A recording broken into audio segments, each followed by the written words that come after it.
Fala pessoal, que privilégio ter você aqui novamente. Quero te chamar para que novamente nos acompanhe em nossos cultos, nas nossas redes sociais. Temos uma palavra de Deus para juntos, mesmo distantes, estarmos em comunhão. Eu quero pedir a sua ajuda agora. Nos ajude compartilhando, se inscrevendo, comentando, mandando para um amigo, para algum parente que talvez neste momento esteja triste em algum lugar. Então compartilhe essa mensagem, compartilhe avisando os horários dos nossos cultos e participe com a gente. Será um tempo muito bom, um tempo de louvor, de adoração ao nosso Deus. Deus te abençoe grandemente. Boa noite, irmãos. Estamos iniciando mais um culto online. Que Deus esteja com cada um de vocês, que cada louvor e a mensagem, o Espírito Santo possa trabalhar no coração de vocês. Oremos. Santo Eterno Deus, nós somos gratos a Ti, ó Pai, por tudo que estamos vivendo, pela oportunidade que temos de ter a Tua Palavra, pela oportunidade que temos de Te louvar e pela liberdade que temos de Te buscar. Nós Te louvamos, nós Te agradecemos e Te pedimos que esse culto, essas canções e a mensagem venha tocar no profundo dos corações daqueles que ouvirem. Em nome de Jesus, amém. Amém. Boa noite, irmãos. A música que nós vamos cantar, o nome dela é Pai Nosso. Ela é uma oração. E ela diz, o teu reino nós buscamos, e que isso seja uma verdade em nós, que nós possamos realmente buscar o reino e não só pedir, mas sim buscar verdadeiramente a Deus.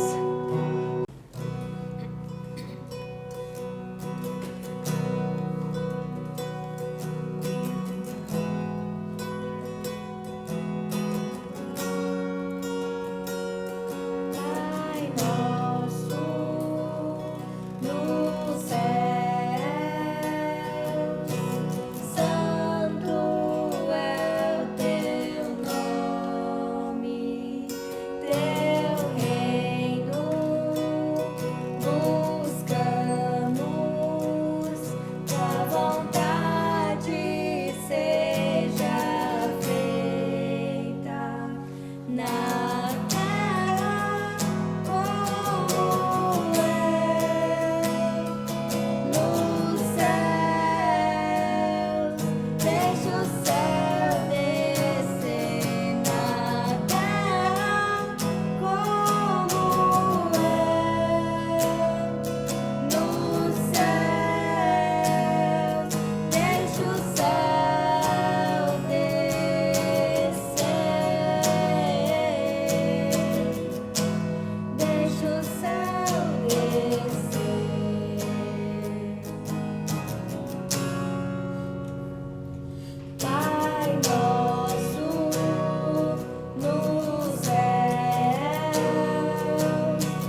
Boa noite, tudo bem, meus irmãos? Esperamos que vocês estejam bem. Nós estamos iniciando o nosso culto de louvor e adoração ao nosso Deus. Mais uma vez, nesse domingo, estamos aqui para louvar o nosso Deus, mesmo passando por esse momento tão difícil. Mas nós continuamos confiando no Senhor, esperando que Ele entre com providência, que nos ajude nesse momento tão difícil que estamos vivendo. Vamos orar.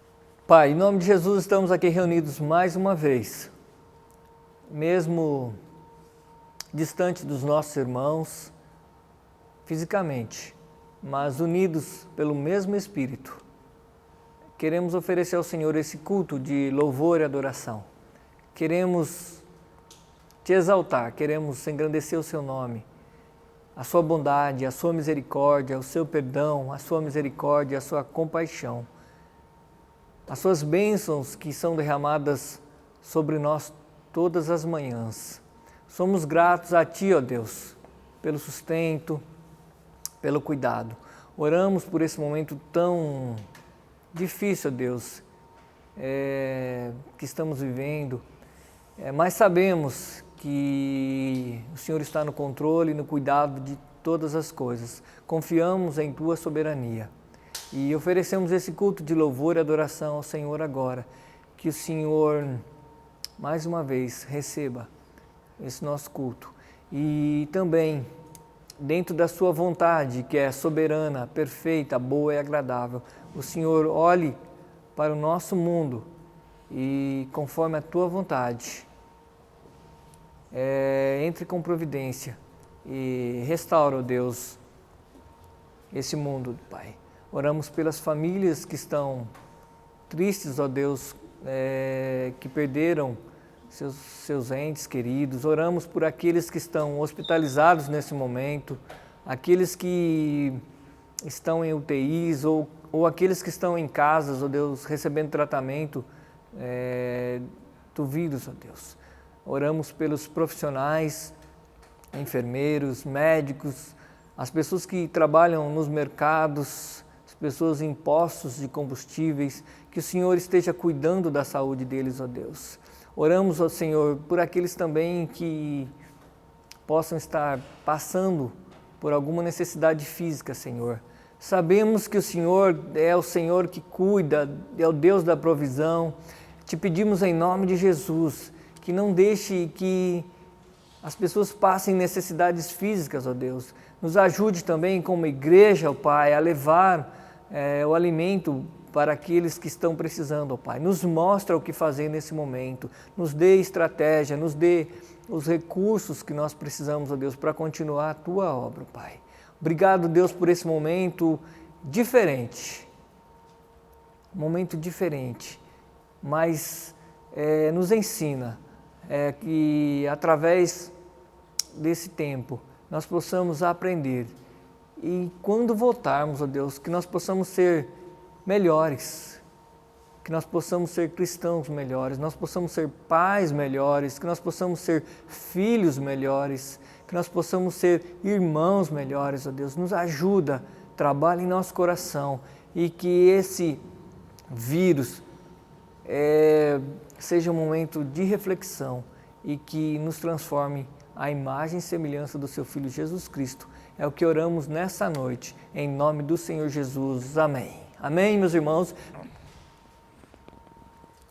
Boa noite. Agora está na hora do Momento Libras. Primeiro sinal que nós vamos aprender: coronavírus. Fica em casa. E o terceiro, cuidado. De novo, vamos lá. Primeiro, coronavírus. Segundo, fica em casa. E o terceiro, cuidado. Deus abençoe. Tchau. Quero convidar agora o nosso grupo de louvor para louvar o nosso Senhor.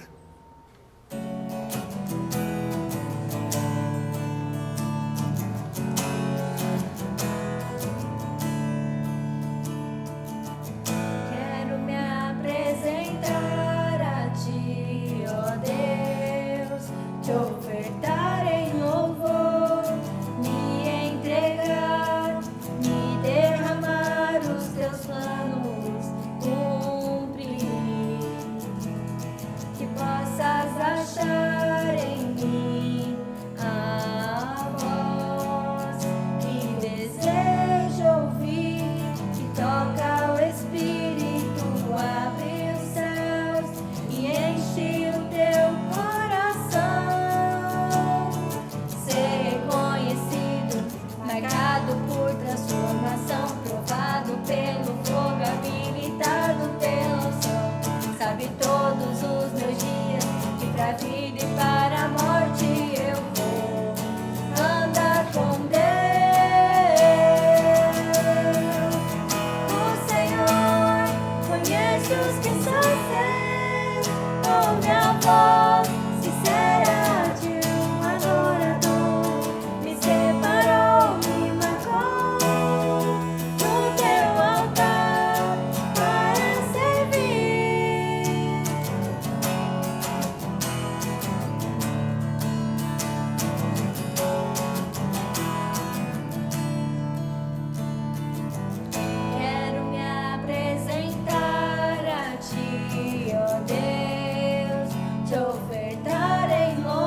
Nós já louvamos ao Senhor, nós já oramos e agora chegou o momento que nós receberemos do Senhor uma mensagem do coração do Senhor para o seu coração. Eu quero convidar nesse momento o pastor Wagner aqui para trazer a mensagem do Senhor. Olá, boa noite. Tudo bem com você? Prazer ter você conosco aqui mais uma vez. Quero te agradecer do fundo do meu coração pela sua presença, mesmo de modo conectado conosco, né? Mesmo de modo virtual, mas também de modo virtuoso, como a gente tem falado aqui através do Evangelho. Hoje eu quero falar sobre um tema que tem me perseguido durante algum tempo na minha caminhada ministerial. É a soberania de Deus. Deus é soberano sobre todas as coisas. É ou não é? Responsabilidade humana. O homem é responsável ou não pelas coisas que ele faz aqui na face da terra. Para isso, para tratar esse tema, eu escolhi Gênesis capítulo 45, de 1 a 8. Mas nós vamos ler só de 4 a 8. Eu queria que enquanto eu faço a introdução aqui, você já está me vendo, já está me ouvindo, então você já comece a abrir a sua Bíblia em Gênesis 45, de 1 a 8, mas eu vou ler de 4 a 8, ok? Já que hoje eu quero falar sobre a soberania de Deus e a responsabilidade humana, parece que esses assuntos são excludentes, são antagônicos, parece que um vai para um lado, o outro vai para o outro, porque se Deus é poderoso e é soberanamente poderoso sobre todas as coisas, e ele nunca foi pego de surpresa, então o homem parece que não tem responsabilidade. Mas nosso objetivo aqui hoje é tratar justamente isso, como esses dois assuntos caminham juntos, como eles dão as mãos e eles vão para o mesmo alvo, como eles dão as mãos igual o rio Solimões e o rio Negro, são diferentes, um escuro, um barroso, eles não se misturam, mas eles caminham para o mesmo alvo. Essa é a nossa ideia, a nossa tese aqui hoje, o nosso objetivo para trabalhar no seu coração, como Deus trabalhou no meu coração em relação a esse capítulo aqui, principalmente essa porção desse texto. Então, já que você abriu a sua Bíblia, no Gênesis 45, de 4 a 8 nós vamos ler. É de 1 a 8 o texto, mas eu quero ler só de 4 a 8, como eu tenho falado. Versículo 4 diz assim: cheguem mais perto, disse José a seus irmãos. Quando eles aproximaram-se, disse-lhes: eu sou José, seu irmão, aquele que vocês venderam ao Egito. E agora não se aflijam, nem se recriminem por terem me vendido para cá, pois foi para salvar vidas que Deus me enviou adiante de vocês. Já houve 2 anos de fome na terra, José dizendo, nos próximos 5 anos não haverá nem cultivo, nem colheita, mas Deus me enviou à frente de vocês para lhes preservar um remanescente nesta terra e para salvar-lhes a vida com grande livramento. Assim não foram vocês que me mandaram para cá, mas sim o próprio Deus. Ele me tornou ministro de Faraó, só para vocês terem uma ideia, hein? Ministro de Faraó, e me fez administrador de todo o palácio e governador de todo o Egito. Queria que você abaixasse a sua cabeça e orasse comigo. Pai, nós te pedimos a tua graça sobre esse texto, e te pedimos muito humildemente, ó Deus, sabendo que não somos nada, que somos pó da terra, que se não fosse o seu Filho Jesus Cristo, nem poderíamos falar com o Senhor, Pai. Não teríamos essa intrepidez de entrar agora no Santo dos Santos, erguer a nossa voz e pedir que o Senhor escute a nossa oração. Nem isso poderíamos, ó Deus. Então, muito humildemente, sabendo que nada vem de nós, somente do sacrifício, da obra e da suficiência que temos em Cristo Jesus, é que nós te pedimos, ouça a nossa oração, vá até corações e ouvidos e fale profundamente esses corações e ouvidos que tanto precisam ouvir a tua palavra. Senhor, que eu não fale de mim mesmo, mas que a tua palavra venha cada vez mais fazer o que é o propósito dela e que ela não volte vazia de maneira alguma. Muito obrigado, é no nome de Jesus que nós oramos. Amém. Eu queria que você entendesse o texto, o contexto comigo aqui. José era filho preferido de seu pai Jacó. E os irmãos de José não gostavam disso. Jacó tinha muitos filhos e José era o filho preferido. E os irmãos de José não gostavam que ele era o preferido do papai. Ficavam com muita raiva dessa preferência. E por causa disso, José foi jogado num poço, numa cisterna. Ele era adolescente, jovem, bem jovial, e foi jogado num poço pelos seus irmãos. Enquanto isso, seus irmãos foram almoçar embaixo de uma árvore, tomando a sombra de uma árvore. E ali eles tramaram um plano horrível, um plano terrível. Eles venderiam o seu irmão, José. Mas eles diriam ao pai que José morreu porque tivera sido comido por um animal selvagem. Todos eles tiveram essa ideia e todos eles foram responsáveis pelo que eles estavam cometendo. José foi vendido então como escravo e José trabalha na casa de Potifar, no Egito. Este Potifar era oficial de Faraó. A esposa de Potifar mente também agora sobre José e este foi levado ao cárcere, virou um prisioneiro, traído pelos irmãos, vendido como escravo e agora escravo e prisioneiro. Mas Deus, na sua grandiosa graça, no seu amor transbordante, ele restaura José e José se torna um ministro, uma espécie de governador do Egito. José traz fartura e não permite que o Egito, não somente o Egito, mas por causa do Egito, todo o mundo daquela região não passasse por fome. O Egito, através do sonho de José, através da liderança de José, conseguiu armazenar em celeiros grande trigo, grande comida, grande alimento para eles. Por causa dessa crise mundial na época, Jacó, pai de José, pai dos irmãos de José, manda seus filhos buscar alimento no Egito, sendo José agora o grande administrador de tudo. Essa história é linda, você já conhece, tem até filme sobre ela. Estou resumindo o máximo. José reconhece seus irmãos, reflete sobre a sua vida. Aí ele reúne os seus irmãos e se revela a eles. Esse texto que nós lemos, Gênesis 45, de 4 a 8. E nessa revelação, José mostra algumas características muito importantes para os nossos dias, para nós.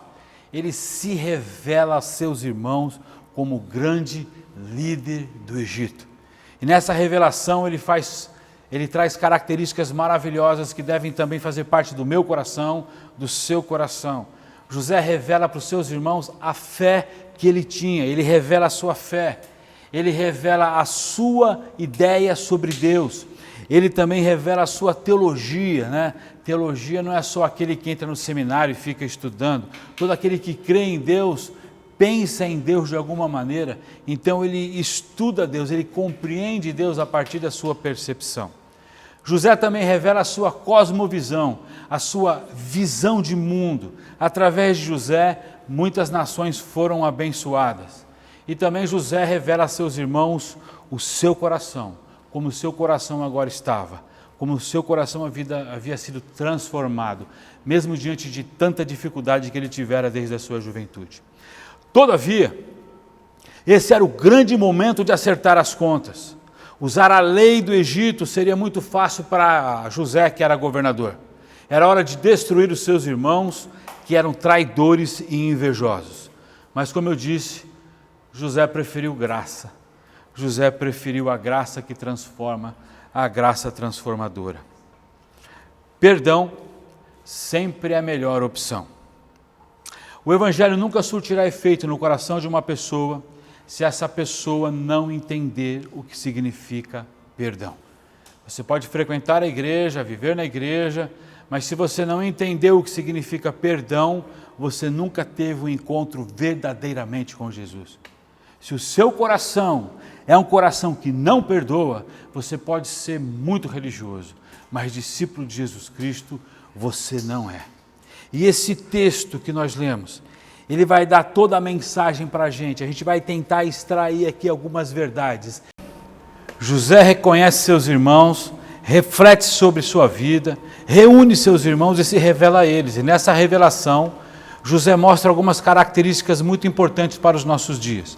Primeiro, José revela a sua fé, a ideia que ele tem de Deus, a sua teologia, como que ele acredita em Deus. Nesses versículos que nós lemos, você começa a perceber o que José pensa de Deus. É muito importante para a gente o que nós pensamos de Deus. E como nós pensamos, se é um modo correto, se não é. Se Deus é soberano e Ele cuida da sua criação, Ele não pode ser uma força, Ele é um ser pessoal que tem sentimentos, que é transcendente, mas também que é imanente, está fora da sua criação, mas também se relaciona com ela. Principalmente, o maior evento relacional que Deus teve conosco, além da sua palavra, mas falando de carne, de ser humano, Ele envia Jesus Cristo, seu Filho, para tabernacular entre nós. João 1,1 diz que no princípio era o Logos estava com Deus e o Logos era Deus. E logo no versículo 14, ele muda o foco de um Deus que é transcendente agora para um Deus que se relaciona. Ele fala que esse Jesus, esse Logos, esse verbo se fez carne, habitou entre nós, andou entre nós, vimos a sua glória como a glória do unigênito do Pai, o Filho com o propósito de revelar o Pai aqui. É a ideia de Deus que o cristão tem, não é de uma força pessoal, é um Deus pessoal que tem sentimentos, que tem atributos, e um destes é a soberania dele, que é isso que nós estamos tentando tratar aqui hoje. Então José revela a sua fé, a sua ideia sobre Deus, mas também José revela a sua cosmovisão, a sua visão do cosmos, a sua visão do mundo, como ele via o mundo, como Deus usou esse homem para garantir alimento para o mundo antigo. E também José revela o coração dele. José revela um coração que perdoa, um coração perdoador. Era momento de acertar as contas, era momento de José usar a lei do Egito, ele era governador, era momento dele acusar todos os seus irmãos, era momento dele matar seus irmãos, aprisionar seus irmãos, eles eram traidores, invejosos, mentirosos, fizeram um rompimento familiar, eles fizeram tudo de errado, mas sabe o que José fez? José preferiu a graça que transforma, José preferiu a graça transformadora. E é isso que nós devemos entender, que o perdão sempre é a melhor e única opção para a verdadeira restauração. Nós que nos dizemos cristãos, seguidores de Jesus, temos o coração muito cheio de pedras, muito petrificado, muito duro, e é inadmissível você ouvir cristãos dizendo que não perdoam. Você pode ser tudo, você pode até não perdoar, mas você não pode ser cristão, porque cristão entende que Jesus nos perdoou. A dívida que nós tínhamos com o Pai foi perdoada através do sangue de Jesus. E a oração é que nós devemos perdoar os nossos devedores, assim como Deus nos perdoou. Então o perdão é a tese de todo o coração cristão. E José tem esse coração, José revela esse coração perdoador. E o que, diante de tudo isso que nós vimos, a gente pode aprender aqui? O que eu posso levar para o meu coração, levar para a minha alma, o que você pode levar para você? Primeiro, eu posso entender e guardar no meu coração e aplicar a minha vida, que nesse momento de dificuldade, eu não sei o que você está passando, eu sei o que o mundo está passando, mas o que você está passando, Deus sabe. Então, se Deus é soberano, e como nós estamos vendo no texto, Ele é soberano sobre todas as coisas, eu quero te dizer uma coisa que você pode guardar no seu coração, sem medo de errar. Você pode descansar em Deus. Você pode agora confiar em Deus. Não sei o que você está passando, mas é momento de descansar nele. E é justamente aqui o grande exemplo que nós temos nesse texto. Nada foge do plano de Deus. Ele usa quem Ele quer, quando Ele quiser, como Ele quiser. Mas tudo que Ele usa, segundo a sua soberania, tem um propósito. Deus não é um Deus narcisista, um Deus meninão. Deus é soberano. Ele não é megalomaníaco, tudo que Ele faz, Ele tem propósito. Ele realiza todas as coisas, embora muitas nós não entendamos, mas há propósito em tudo que Ele faz e tudo que Ele realiza. Ele não faz as coisas sem pé e sem cabeça. Então nós podemos descansar em Deus. E José deixa muito evidente isso aqui no texto. Salta diante dos nossos olhos pelo menos 3 propósitos que José deixa claro para a gente aqui. Primeiro propósito de Deus, na soberania dele, diante de toda essa situação, foi o que o texto diz, foi para salvar vidas que Deus me enviou para cá, diz José. Ei, Deus tem um propósito. Esse propósito foi para salvar vidas. Mas além de salvar vidas, teve outro propósito, para preservar um remanescente.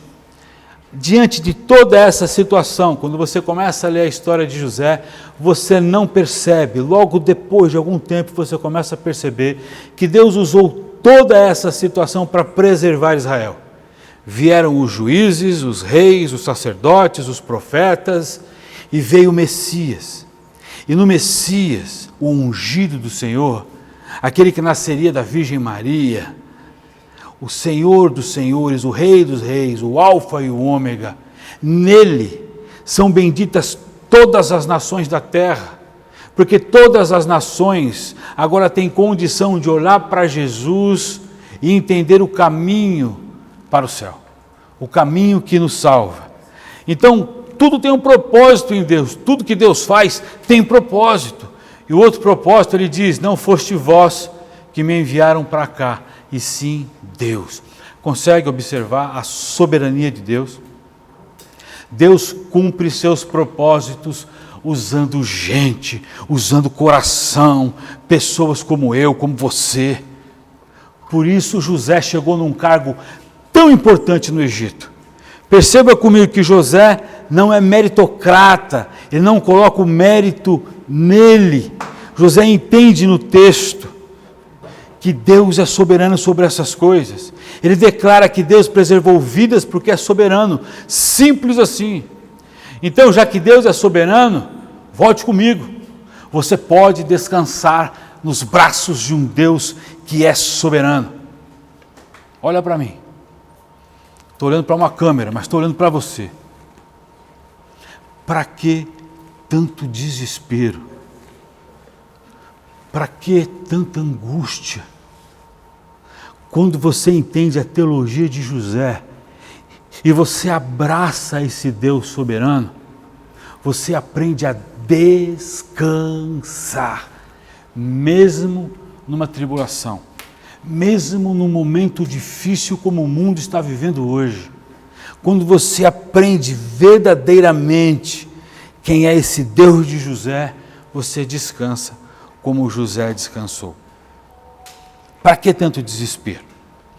Mas pastor, você falou sobre a soberania de Deus, mas até agora não tocou no assunto da responsabilidade humana. Obrigado por me lembrar. Perceba comigo também que o texto diz que José não minimizou o erro dos seus irmãos. Na frase, eu sou seu irmão, aquele que vocês venderam, essa frase está carregada de confrontação. José está expondo o coração de seus irmãos. Perceba que José não apela para meia culpa, ele fala que a culpa de José ter passado por todo aquele sofrimento era de seus irmãos. Ele não usa meia culpa como querem alguns. Ele não fala assim, meus amados irmãos, vocês não são tão culpados assim. Papai, que gostava mais de mim e não gostava tanto de vocês, a culpa também é de papai. Perceba que ele não fala isso, percebe que ele não fala isso. José também não fala assim, meus queridos irmãos, vocês tiveram carência paterna, foi por isso que vocês me venderam, então vamos dividir a culpa. Não, categoricamente não. A responsabilidade humana está aí. José afirma, vocês me venderam, vocês erraram, vocês pecaram, Vocês pisaram na bola. A culpa é de vocês. A máxima culpa é de vocês. A Bíblia, a palavra de Deus, não passa a mão nos nossos erros. Ela não coloca um cobertor quente, uma toalha quente sobre os nossos pecados, sobre os nossos erros. Nós somos confrontados e José confronta os seus irmãos aqui. Terminantemente nós somos culpados. Sabe por quê? Sabe por quê? Porque o coração de José pode ser como o nosso coração. Nós vendemos bois, nós vendemos camelos, nós vendemos até cachorros, mas a gente não vende. Ser humano, a gente não vende. Irmão, a gente não vende. No Evangelho, o Evangelho não barganha vidas. Jesus Cristo veio aqui para morrer por seres humanos, pelos vivos. Enquanto você tem vida, há esperança em Cristo Jesus, de você olhar para a cruz e você se entregar de verdade a esse Jesus, e você preencher o seu coração de uma tal maneira que o seu cálice vai transbordar e você não vai querer mais nada na tua vida. É por isso que Deus é soberano, mas tudo que fazemos de errado aqui é responsabilidade nossa. Nós erramos, nós não podemos colocar a culpa em ninguém, mas nós que nos dizemos cristãos, sempre queremos achar um culpado. Nós nunca absorvemos e tomamos a responsabilidade da culpa. Chegou uma fase, na década de 60, mais precisamente no ano 69, onde os jovens disseram assim: puxa, cara, meu pai põe a Bíblia debaixo do braço e vai todos os domingos à igreja, mas na segunda-feira ele bate na minha mãe, ele maltrata as pessoas. Estou falando lá nos Estados Unidos. Sabe o que eles falaram? Eles falaram assim: não dá, esse Deus não transforma pessoas. Esse livro que o meu pai põe debaixo do braço não transforma pessoas. Então vamos viver o dia de hoje. Vamos viver como se hoje fosse o último dia das nossas vidas. Então vamos adotar o rock and roll, o sexo e as drogas. Sexo, drogas e rock and roll. Ah, eles são culpados? São sim culpados. Eles erraram, porque nada disso preenche o coração de ninguém. E você sabe que não preenche. Talvez você tenha passado ou esteja passando por isso. Mas eu quero te dizer uma coisa: nós que temos a Bíblia, nós que nos dizemos cristãos, nós precisamos viver o Evangelho de verdade, porque o mundo padece por nossa causa, o mundo sofre por nossa causa, porque nós não somos luz do mundo, nós não somos sal da terra. Os maiores escândalos estão no nosso meio. Nós precisamos voltar às origens, nós precisamos voltar a ter o coração de José. Nós precisamos clamar a Deus por um avivamento verdadeiro, não na igreja, não no mundo, não na cidade, na gente mesmo, no nosso próprio coração, na nossa própria alma. Nós precisamos disso. Mas você perceba comigo que a responsabilidade é do homem, e nós somos responsáveis sim. Eu não sei o porquê do Covid-19. O que eu sei é que Deus não foi pego de surpresa. O que eu sei é que Deus tem um propósito em todas as coisas. Mesmo os homens sendo responsáveis por todos esses erros, Deus tem um propósito. Deus pode pegar toda a situação da sua vida, da sua alma, toda a situação do mundo e transformar em bênçãos. Talvez os países ricos que fizeram seu ninho tão alto, tão alto, tão alto que nem a águia pode alcançar o ninho deles. Talvez eles hoje, por causa dessa epidemia, dessa pandemia, eles não se sintam tão seguros como eles se sentiam antes. Talvez a classe elitista, regada de luxúria, não se sinta tão segura como eles se sentiam antes. Ei, estão lutando contra um inimigo muito pequeno, muito pequenininho, que que destruiu toda a prepotência, toda a arrogância daquele que pensa que é alguma coisa. E nós cristãos? E nós que estávamos brincando de ser discípulos de Jesus, vivendo uma religiosidade vazia, sem significado apenas aos domingos, fomos direcionados aos nossos lares. De uma hora para outra, parou-se o culto coletivo no templo e nós fomos colocados nos nossos lares, olhando no olho daqueles que realmente sabem quem você é. Sabe por quê? Existe um termômetro, 3 termômetros, que mostram quem realmente você é como cristão. Um é o trânsito. Está no trânsito, ficou nervoso, é um termômetro espiritual. O outro é o futebol. Se você estiver jogando futebol e você ficar nervoso, é um termômetro espiritual público. E o outro é o lar. É dentro da sua casa. Esse é o termômetro espiritual. E eu louvo a Deus, mesmo sofrendo dores de parto, mesmo chorando de saudade de todos os irmãos, eu louvo a Deus porque muitas pessoas estão olhando nos olhos das suas esposas, dos seus filhos, estão vivendo um evangelho dentro do lar que vale a pena viver. Agora o meu desejo é que o seu coração continue assim, porque nós vamos voltar a congregar aqui no templo. Mas que não mude, não volte a ser como era. Se o seu já era como é hoje, amém. Glória a Deus, que continue assim. Deus teve um propósito transformando a maldade dos irmãos de José em salvação de vidas. Deus tem um propósito, até com a chegada do Covid-19, que possamos aprender com tudo isso e nos tornar verdadeiramente cristãos, discípulos de Jesus. Amém? Eu quero orar.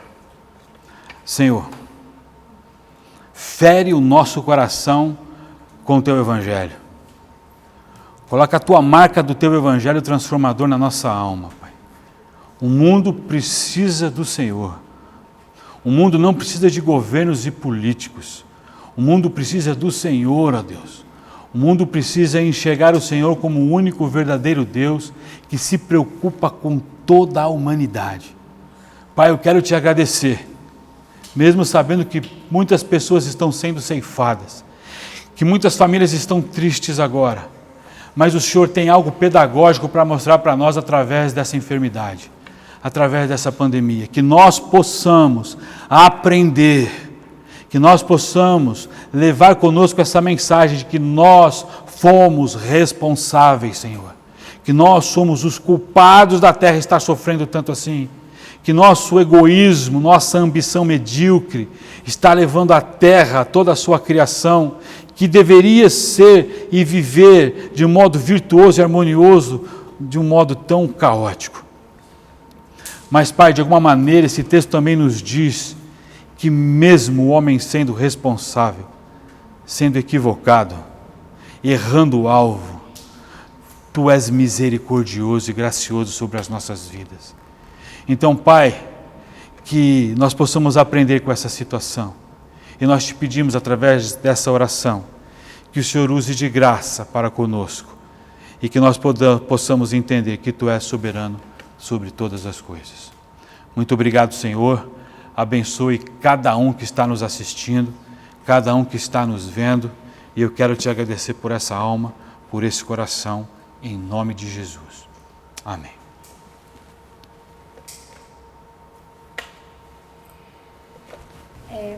Boa noite, irmãos, novamente. Que tudo que aconteceu aqui hoje, espero que venha ter alcançado o coração de vocês, a necessidade, que Deus tenha ido de encontro a vocês. Eu sei que Ele está ao seu lado, mas que tudo aqui tenha tocado no seu íntimo, que tenha sido transmitido a paz de Cristo para vocês. Amém?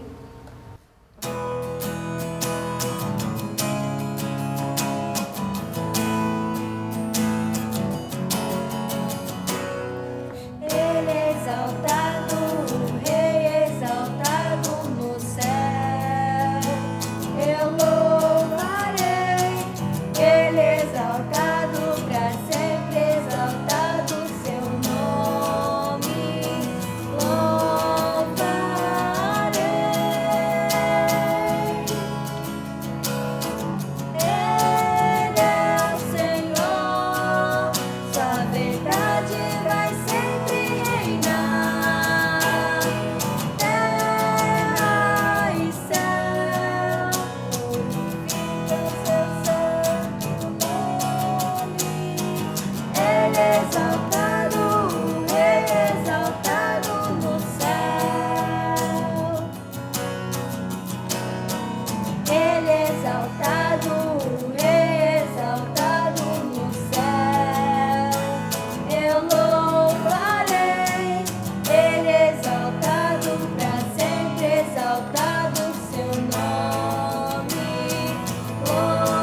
obrigado por esse dia. Pai, abençoe a vida de cada um que está nos ouvindo, Pai.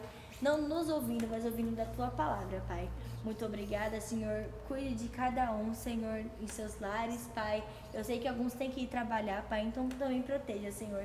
Proteja todas as pessoas, Pai. Muito obrigada por tudo, em nome de Jesus, amém. Amém. Então, boa noite, boa semana, que Deus abençoe você e a sua família. Lavem as mãos, passe álcool gel, use máscara se for necessário e não fique em aglomerações, viu? E Fique em casa. Deus abençoe. Deus abençoe, gente. Tchau.